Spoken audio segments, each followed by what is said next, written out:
Pour bien s'entendre, il faut bien s'écouter. Rendez-vous sur M, la petite radio du Grand Maghreb.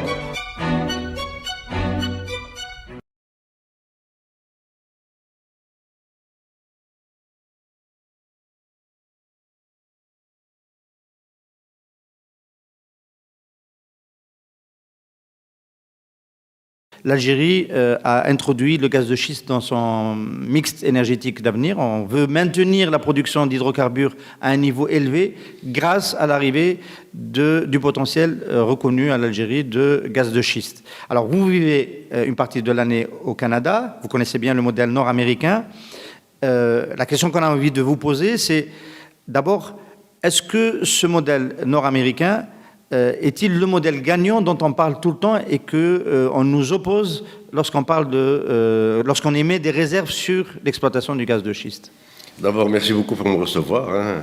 Bonjour à vous, et puis c'est toujours un plaisir de venir discuter avec vous. Écoutez, le modèle américain, c'est un effet d'annonce. Il ne marche pas aussi bien qu'on le dit. Il est même maintenant, par exemple, le président Exxon a été presque pleuré devant une commission sénatoriale ou congrès américain pour mendier des subventions. Et il a dit on est dans le rouge. Il a dit ça en 2012, pas très longtemps, 2013 même, je pense. Et donc non, c'est parce que le gaz de schiste, c'est pas compliqué. C'est rentable à très court terme. Les quelques premiers mois, un puits de gaz de schiste peut payer un peu les investissements qu'on met dedans et générer un peu de profit. Mais au bout d'un an, le taux de récupération d'un puits de gaz de schiste perd jusqu'à 90%. Donc au bout d'un an, il faut creuser un autre puits. Il faut très vite creuser d'autres puits. Or, creuser un puits de gaz de schiste tous les ans, pour être rentable, par exemple, Exxon ou Halliburton, etc., devraient creuser, ou Chesapeake Energy, qui est l'un des pionniers là-dedans, devrait creuser 1000 puits par an. 1000 puits par an, c'est 12 à 15 milliards, voilà, 12 à 15 milliards de dollars. Donc si on multiplie ça par l'ensemble des exploitations à l'échelle des États-Unis, ça ferait l'équivalent de ce qu'il a fallu pour sauver la planète de la crise de 2008. Il n'empêche, professeur, que tout de même, le gaz de schiste, l'arrivée des hydrocarbures non conventionnels ont permis aux États-Unis de devenir autonomes en matière de gaz. Les États-Unis n'importent plus de gaz naturel. Ça a d'ailleurs impacté le marché mondial. Oui. Et les États-Unis, depuis ce mois d'octobre, enfin le mois précédent, les États-Unis produisent autant de pétrole que la Russie. C'est quand même spectaculaire. Oui, c'est spectaculaire, mais c'est de court terme. C'est-à-dire, c'était la stratégie. La stratégie, c'était de très vite... D'ailleurs, je ne sais même pas s'ils savaient ce qu'ils faisaient vraiment, parce que à lire ce que disent les compagnies pétrolières, prenez la revue Petroleum Review, ou la revue même Nature, David King, qui est l'un des spécialistes du domaine, ils vous disent c'est quelque chose qui est comme une espèce de bulle financière qui a été annoncée, une bulle spéculative. C'est un effet d'annonce, dire au monde entier, voilà, on a les gaz de schiste, on va y aller. Et puis en plus, on récupère 3, 4, 5% d'huile avec les schistes. C'est ce qui permet un peu d'équilibrer les pertes de gaz de schiste qui viennent du mode d'exploitation, du mode de production et du mode d'acheminement, qui est infiniment plus cher que le conventionnel. Beaucoup, beaucoup plus cher. Vous êtes en train de nous dire, professeur, que le modèle économique du non conventionnel est une supercherie, c'est-à-dire que c'est soutenu par des subventions, par des crédits, par quoi ça peut tenir alors dans ce cas-là? C'est des crédits d'impôt, subventions, les entreprises qui se sont lancées là-dedans, américaines, Halliburton, Exxon, Royal Dutch Shell au Royaume-Uni, Chesapeake Oil, etc. Tout ça, tous disent qu'avec ça ils sont dans le rouge et ils sont obligés de fonctionner, beaucoup fonctionnent sur crédit d'impôt, donc des fonds de subventions. Et sur tout simplement un effet d'annonce qui fait que très vite, à court terme effectivement, ils ont pu mettre sur les marchés des quantités de gaz supplémentaires qui ont suffi pour faire baisser le prix du charbon. C'était l'une des stratégies aussi, parce qu'ils produisent l'électricité avec beaucoup de charbon. Donc si on baisse le prix du charbon, on peut arriver à baisser aussi le prix de l'électricité. Donc un peu acheter la paix sociale aux États-Unis, etc., où l'économie ne va pas aussi bien qu'on le dit, surtout sur le plan social, etc., etc. Bon. Donc, non, c'est un effet d'annonce et ça ne marche pas aussi bien qu'on le dit. Et est-ce que c'est à cause de ce que vous venez d'évoquer, c'est-à-dire un modèle bancal, fragile, quasiment budgétivore, parce que s'il y a des crédits d'impôt, c'est que c'est le budget qui ne touche pas d'impôt. Est-ce que c'est à cause de ces failles, de ces faiblesses du modèle qui n'a pas été totalement importé au Canada, par exemple? Oui, le Canada, c'est... Bon, le Canada, il y a beaucoup plus de sables bitumineux. Alors, tant que les sables bitumineux sont rentables, parce que c'est en surface, et puis c'est des terres qui actuellement, on exploite une surface équivalente à la superficie de la Floride, ou plus, une Floride et demie, une Floride. Et donc, c'est beaucoup plus les sables bitumineux, donc de l'huile, de lourd, de sable, de schiste aussi, il y en a, mais surtout de sable. Donc, aller vers les gaz de schiste ou les pétroles de schiste, ça reste encore, bon, ils ne sont pas très pressés, mais ils y pensent aussi.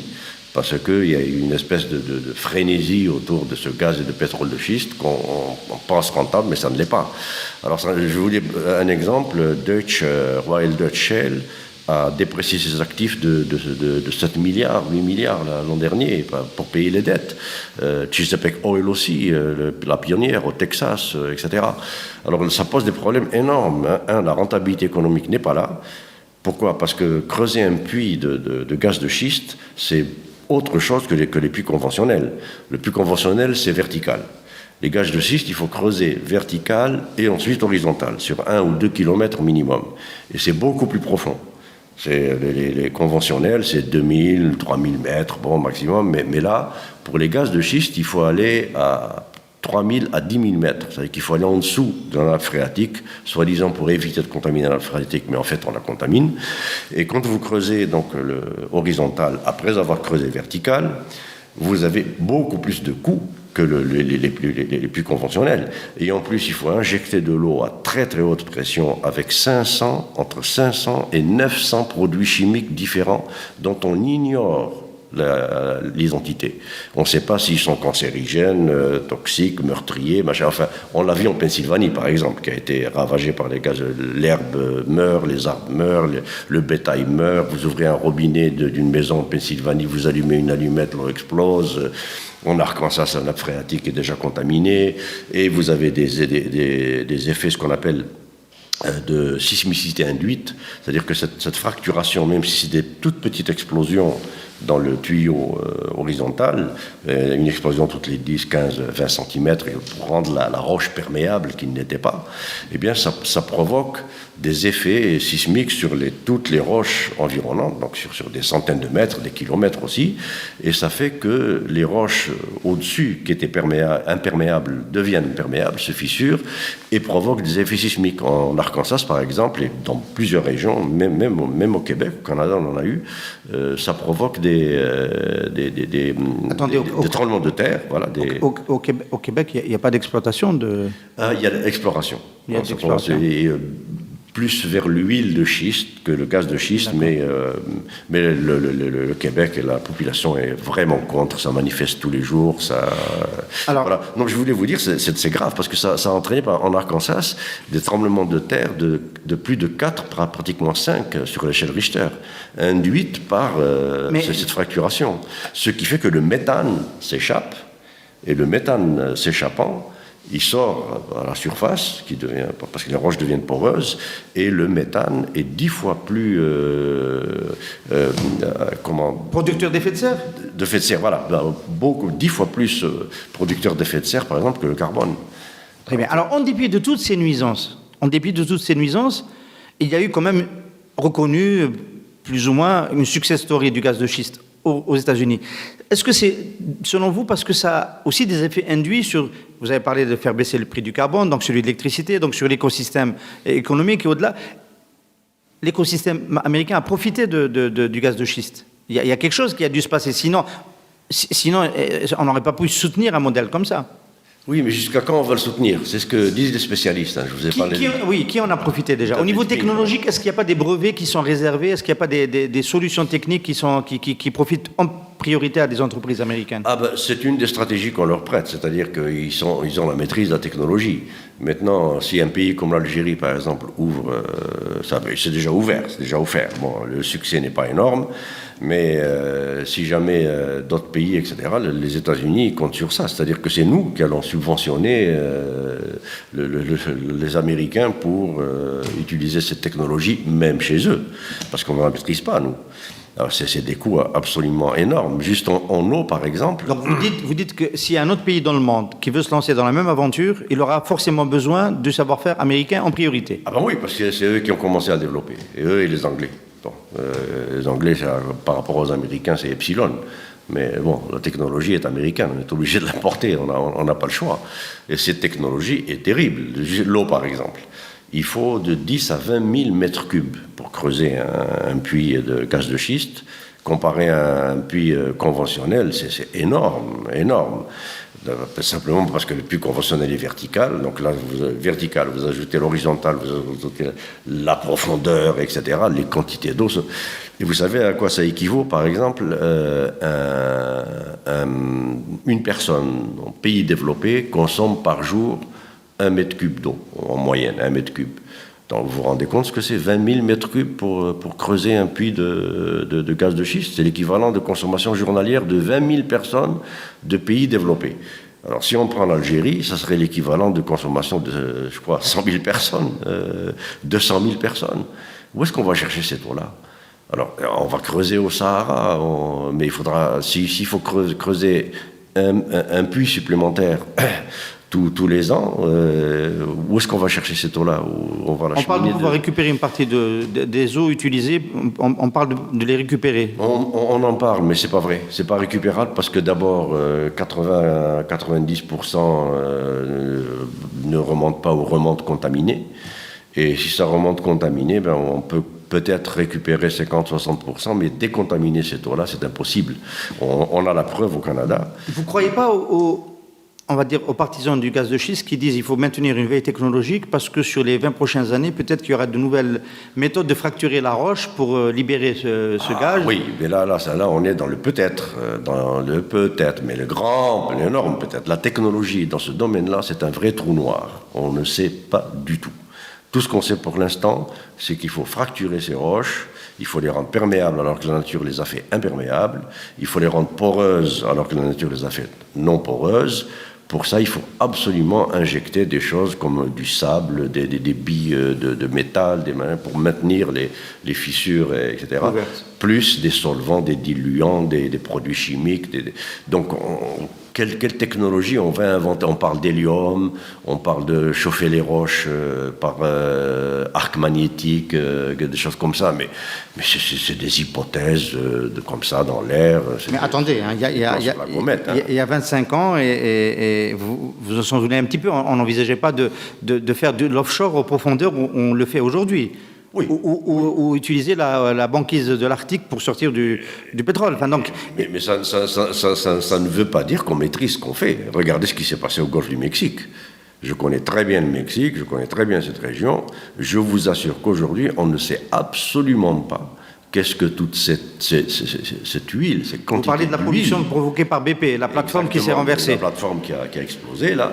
Donc la technologie pour contenir l'eau, le pétrole dans de l'eau et à des profondeurs telles qu'ils sont au golfe du Mexique, ils ne savent pas, tout simplement. On a l'impression qu'ils ne savent même pas ce qui est arrivé, tellement ils ont mis de temps à colmater, à cimenter. Et je vous dis, on estime qu'au fond du golfe du Mexique, il y aurait quelque chose comme 1 mètre, 2 mètres de matière visqueuse qui colle au fond. Mais bon, qu'est-ce qu'elle va donner dans 10 ans, dans 20 ans, avec les effets de synergie, on ne sait pas. On joue avec le feu. On joue aux apprentis sorciers. Hein. Alors, vous, quand vous entendez le ministre algérien parler du gaz de schiste comme étant une alternative qui peut permettre de rallonger la durée de vie des réserves énergétiques algériennes, qu'est-ce que vous avez envie de dire? Que c'est un pari dangereux, que c'est un pari fou, ou que... Dans l'état actuel des choses, c'est un pari dangereux, fou et je dirais même à la limite criminel.